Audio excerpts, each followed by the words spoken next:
In this episode, we move from the certification itself to the organization behind it and the kinds of study resources that can help a beginner prepare with confidence.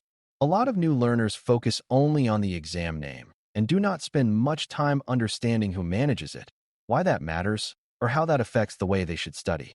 That background is worth knowing because preparation becomes easier when you understand the source of the exam, the style of thinking it expects, and the types of material most likely to help you build that mindset.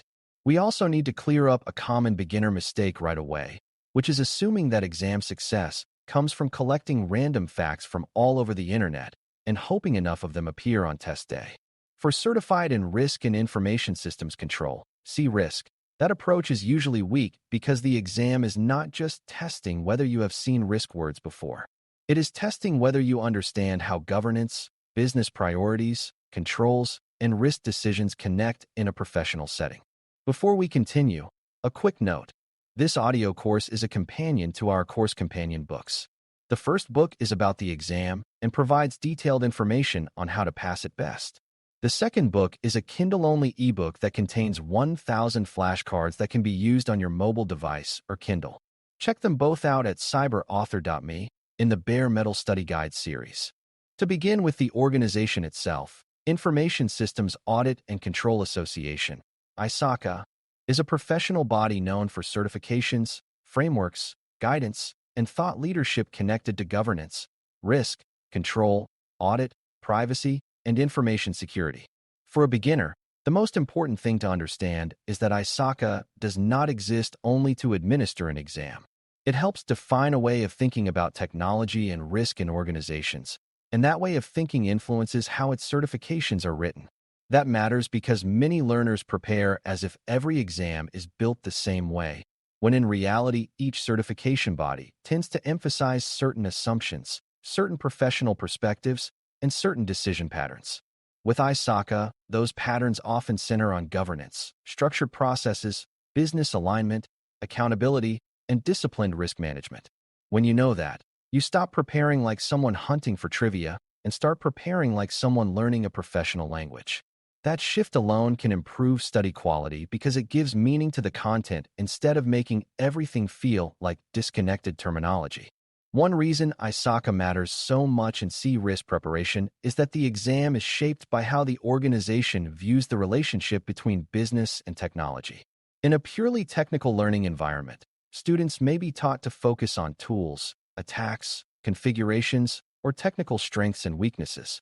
That material can be useful in general cybersecurity education, but CRISC usually asks you to think more like a professional who must support organizational decisions. That means the exam perspective often favors answers that reflect governance, business context, clear ownership, consistent control thinking, and risk-based reasoning rather than answers that sound impressive from a technical angle alone.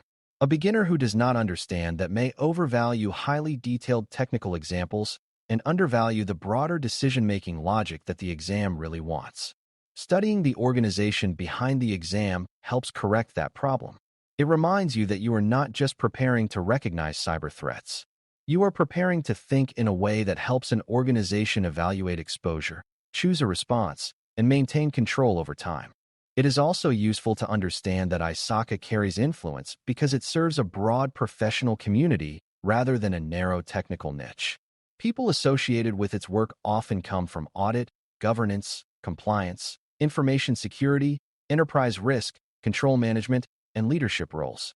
That means the certifications are shaped by real organizational concerns, not just by lab-style exercises or isolated technical scenarios. For a beginner, this explains why CRISC may feel different from security learning that focuses mainly on attack methods or defensive technologies. The exam wants you to think across functions because real risk decisions rarely stay inside one team. A control issue may involve technology staff, business owners, compliance teams, legal advisors, operational managers, and executive leadership all at once.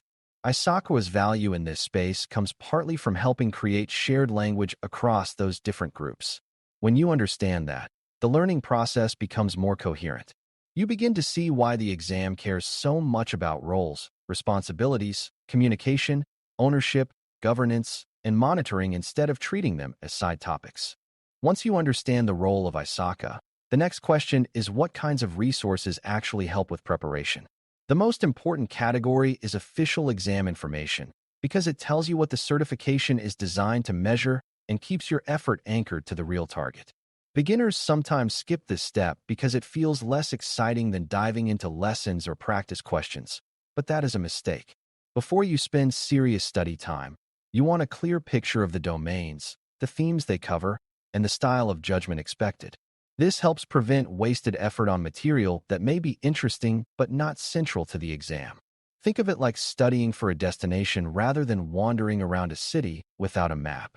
You do not need to memorize the administrative details of the exam in a dry way, but you do need to understand its scope. When your study materials match that scope, your preparation becomes more focused, your confidence becomes more realistic, and your weak areas become easier to identify. Another valuable category of resources is official or well-structured content that explains the concepts in a way that matches the certification's worldview. That does not mean you need one magical source that does everything perfectly. It means you should favor materials that consistently teach the language of risk management, governance, controls, business alignment, and monitoring rather than materials that drift into unrelated technical depth. A beginner often benefits from clear narrative explanations first, because those help build mental structure before practice begins. If you jump too quickly into fragmented facts, you may be able to repeat terms without actually knowing how they connect. Good study content helps you understand what a risk profile is, why ownership matters, how controls fit into risk response, and why monitoring matters after decisions are made. When the explanations are strong, later review becomes easier because you are reinforcing meaning rather than cramming isolated details.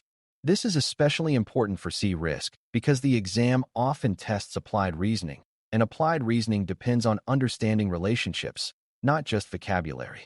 Practice questions are another important resource, but beginners need to use them the right way. Many people treat practice questions like a scoreboard, where the only thing that matters is whether they got the answer right. That mindset can slow your progress because it turns every question into a small win or loss instead of a learning opportunity. For CRISC, practice questions are most useful when they teach you how the exam thinks. You should notice why one answer is better aligned with governance or risk management principles, why another answer is too technical, why a third option ignores business priorities, or why a fourth jumps ahead without enough structure. The value is not only in repetition. The value is in pattern recognition. Over time, strong practice helps you see how the exam rewards disciplined thinking and punishes impulsive, narrow, or exaggerated choices. That makes practice questions a reasoning tool, not just a testing tool. A beginner who reviews explanations carefully will usually grow faster than someone who races through large question sets without reflecting on the logic behind the answers. Study notes and personal summaries also become powerful resources when used properly. At first, note-taking may seem simple, but there is a big difference between copying words and capturing meaning. Good notes do not try to reproduce everything you read. They help you restate ideas in plain language so you can explain them back to yourself later. For a beginner, this is especially important because many CRISC topics can sound formal when first introduced. Terms like governance, risk appetite, control ownership, residual risk, and monitoring become much easier to remember when you can explain them as practical business ideas rather than abstract exam language. Personal summaries also show you whether you truly understand a concept. If you cannot restate it clearly, there is a good chance you do not understand it yet. That is not a failure. It is useful feedback. Over time, your notes should become less like copied definitions and more like a map of relationships between concepts. That makes review more effective because you are returning to your own understanding, not just rereading unfamiliar wording. A study plan is another key resource, even though people do not always think of planning as a resource in the same way they think about books or questions. The reason it matters is simple. Without a plan, learners often study what feels comfortable instead of what needs the most attention. They may spend too much time reviewing familiar topics and too little time working on weak areas that could affect the exam result. For a beginner, a study plan creates rhythm and reduces decision fatigue. Instead of waking up each day and wondering what to review, you already know the domain or concept area you are focusing on and what kind of reinforcement you want to use. That structure becomes even more helpful when life is busy, because many learners are balancing work, family, and other responsibilities. A realistic plan keeps preparation moving without relying on bursts of motivation. It also gives you checkpoints, so you can tell whether your understanding is improving. In that sense, the plan is not just scheduling. It is a control mechanism for your own learning process. Peer discussion can also be a useful resource, as long as it is approached carefully. Talking through concepts with others can help reveal gaps in understanding because you hear different explanations and different ways of framing the same idea. A beginner may suddenly understand a topic more clearly after hearing someone describe it in plain language connected to a realistic business example. Discussion can also reduce the feeling that you are studying in isolation, which helps some learners stay consistent. At the same time, peer discussion becomes unhelpful when it turns into rumor sharing, panic about exam difficulty, or confident repetition of ideas that are not actually grounded in the certification's concepts. That is why discussion should support your study process, not replace good source material.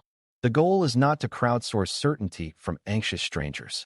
The goal is to use conversation to reinforce understanding, test your thinking, and hear how others reason through similar material. When used that way, discussion becomes a valuable supplement, especially for topics that involve judgment and not just simple recall. One of the best resources available to any learner is regular self-assessment, which means honestly checking what you know, what you only recognize, and what you still cannot explain clearly. Beginners often confuse familiarity with mastery. Seeing a term several times can create the illusion that you understand it, even when you would struggle to define it, compare it, or apply it in a question. Self-assessment protects against that illusion. It forces you to ask whether you can explain a concept without looking at notes, whether you can identify why a risk decision makes sense, and whether you understand how one domain connects to another. This kind of reflection is especially important for CRISC because the exam draws on relationships across topics. Governance affects ownership, ownership affects accountability, accountability affects response, and response affects monitoring. If you study each idea in isolation, your preparation will feel shallow. Self-assessment helps you discover that early enough to adjust. In many cases, it is not lack of effort that hurts a learner.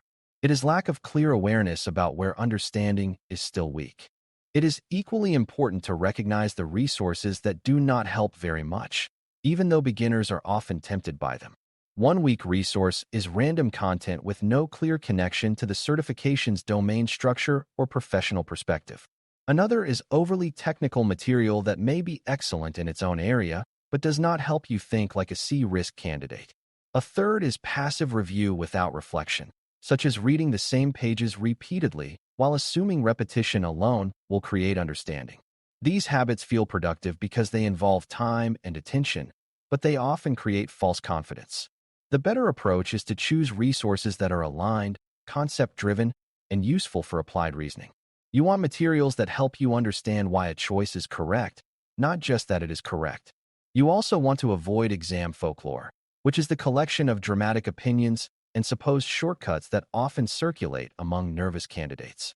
In most cases, disciplined, aligned preparation works better than clever tricks, and a beginner is usually safer trusting structure over noise. There is also a practical emotional benefit to understanding ISACA and using the right resources. It reduces uncertainty. Many learners feel anxious not only because the exam is challenging, but because they are not sure whether they are studying the right way. When you know who created the certification, what kind of professional thinking it reflects, and which resources genuinely support that way of thinking, your preparation becomes calmer and more deliberate. That matters because panic tends to push people toward bad decisions, such as switching study methods constantly, chasing every new recommendation, or treating every low practice score as proof they are failing. A stable preparation process creates better learning conditions. It helps you see progress more clearly and keeps you focused on the real objective, which is growing into the mindset the certification expects. This is one reason understanding the organization behind the exam is not a side detail.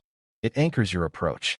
Instead of reacting to every piece of advice you hear, you can judge whether that advice actually fits the exam's purpose and style. As your preparation continues, The strongest study resources will usually be the ones that help you build judgment, not just recognition. That means you should keep asking yourself bigger questions while you study. Why would management care about this control issue? Why does ownership matter before response decisions can be trusted? Why does a business process matter to risk analysis? Why is a technically strong answer sometimes weaker than an answer that shows governance and business alignment? The more your resources help you answer those kinds of questions, the more useful they become. This is where official guidance, well-designed concept teaching, thoughtful practice questions, personal notes, self-assessment, and steady planning all reinforce one another. They are not separate piles of preparation. They are connected tools that help shape the same professional perspective. For a beginner, that is encouraging because it means success does not depend on finding one perfect source. It depends on using a small set of solid resources in a thoughtful and consistent way. By the end of this discussion, the main idea to carry forward is that understanding ISACA is part of understanding how to prepare well for CRISC. The organization matters because it shapes the perspective, language, and judgment style behind the exam, and those qualities should influence how you study from the beginning. Strong preparation resources are the ones that keep you aligned to that perspective, help you understand relationships between concepts, and train you to think in a structured, business-aware way. Weak resources are the ones that create noise, encourage memorization without meaning, or pull you too far away from the certification's core focus on governance, risk, control, and monitoring. When beginners recognize that early, their study process becomes more efficient and far less confusing. You do not need a mountain of material or a dramatic secret strategy. You need a clear understanding of the organization behind the certification, a disciplined selection of useful resources, and a steady commitment to learning how the exam expects you to think. Thanks for listening. For more audio courses, daily newsletters, and more, please visit baremetalcyber.com.